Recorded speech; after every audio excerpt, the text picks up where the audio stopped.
Assalamualaikum warahmatullahi wabarakatuh. Baik, di sini saya akan menjelaskan tentang peranan keuangan zakat. Zakat adalah ibadah fardu yang wajib bagi setiap muslim melalui harta benda dengan syarat-syarat tertentu. Dan zakat merupakan ibadah fardu ain yang setara dengan sholat fardu. Sebagaimana yang dijelaskan di dalam Al-Quran, hadis, dan ijma'. Zakat bukanlah syariat baru yang hanya terdapat pada syariat Nabi Muhammad SAW. Akan tetapi zakat merupakan ibadah dari syariat yang dibawa oleh para rasul terdahulu melalui rangkaian dari ibadah fardu lainnya. Hal tersebut dialami pada masa Nabi Ibrahim, Nabi Ismail, Nabi Isa alaihissalam, dan pada masa Rasulullah SAW. Zakat itu disempurnakan dari segi pemasukan dan penyaluran serta beberapa bagian yang harus dikeluarkan. Peran zakat bagi pihak wajib zakat atau muzaki dalam hal ini adalah untuk mensucikan diri dari sifat bakhil, rakus, egoistis, dan sejenisnya. Selain itu juga melatih jiwa untuk bersikap terpuji, seperti bersyukur dan selalu menikmati apa yang dimilikinya, serta bersyukur atas nikmat Allah Subhanahu wa taala. Mengobati batin dari sikap berlebihan mencintai harta sehingga dapat diperbudak oleh harta itu sendiri atau diperbudak oleh dunia. Selain itu juga menumbuhkan sikap kasih sayang kepada sesama, membersihkan nilai harta itu dari unsur noda dan cacat, dan melatih diri agar menjadi pemurah serta penumbuh kembangkan harta itu sendiri, memberi keberkahan bagi pemiliknya. Dan adapun zakat bagi penerima zakat atau mustahik adalah untuk memenuhi kebutuhan hidup, terutama kebutuhan primer sehari-hari, dan tersucikannya hati mereka dari rasa dengki dan kebencian yang sering menyelimuti hati mereka apabila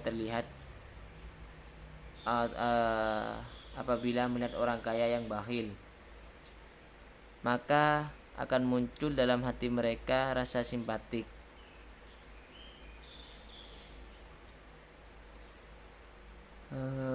Akan menimbulkan rasa simpatik dan hormat serasa tanggung jawab untuk ikut mengamankan dan mendoakan keselamatan dan pengembangan harta orang-orang kaya yang pemurah. Peran zakat bagi kepentingan masyarakat sebagai berikut. Yang pertama, menggalang jiwa dan semangat menunjang solidaritas sosial di kalangan masyarakat muslim. Yang kedua, merapatkan dan mendekatkan jarak kesenjangan sosial ekonomi dalam masyarakat. Yang ketiga, menanggulangi pembiayaan yang mungkin timbul akibat berbagai bencana alam dan sebagainya.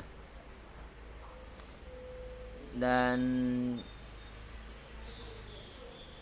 yang keempat, menutup biaya-biaya yang timbul akibat terjadinya konflik, persengketaan, dan berbagai bentuk kekacauan dalam masyarakat.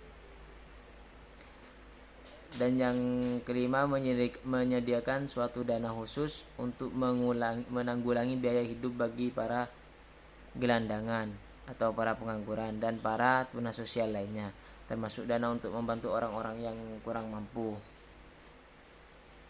Sebagai bentuk peran zakat khususnya di negara Indonesia, di tengah permasalahan ekonomi yang kurang sehat, zakat muncul menjadi instrumen dalam pembangunan ekonomi dan menjadi prioritas pengatasan kemiskinan umat di desa maupun di kota. Zakat memiliki banyak keunggulan bila dibandingkan dengan sistem instrumen fiksi konvensional yang kini telah ada. Yang selanjutnya, hikmah dan tujuan keuangan zakat. Apabila memberikan rizki kepada manusia secara bervariasi, ada yang kaya dan ada yang miskin. Dengan keadaan seperti ini, orang kaya membutuhkan yang miskin, begitu juga sebaliknya orang miskin membutuhkan yang kaya. Zakat diambil dari orang kaya dan diberikan kepada orang yang diantaranya adalah orang fakir miskin. atau orang yang kurang mampu. Zakat mempunyai beberapa tujuan, diantaranya adalah yang pertama, mensucikan harta. Dengan berzakat, harta akan suci dari hak-hak fakir miskin, sebagaimana disebutkan dalam surah At-Taubah ayat 103 yang artinya, ambillah zakat dari sebagian harta mereka. Dengan zakat itu kamu membersihkan dan mensucikan mereka, dan mendoalah untuk mereka. Sesungguhnya doa kamu itu menjadi ketentraman jiwa bagi mereka, dan Allah Maha mendengar lagi Maha mengetahui. Dari ayat di atas bisa disampaikan bahwa pemilik harta yang sesungguhnya adalah Allah, dan dititipkan kepada manusia dan harus dibelanjakan sesuai dengan kehendaknya. Mungkin cukup sekian yang bisa saya sampaikan, kurang lebihnya saya mohon maaf. Assalamualaikum warahmatullahi wabarakatuh.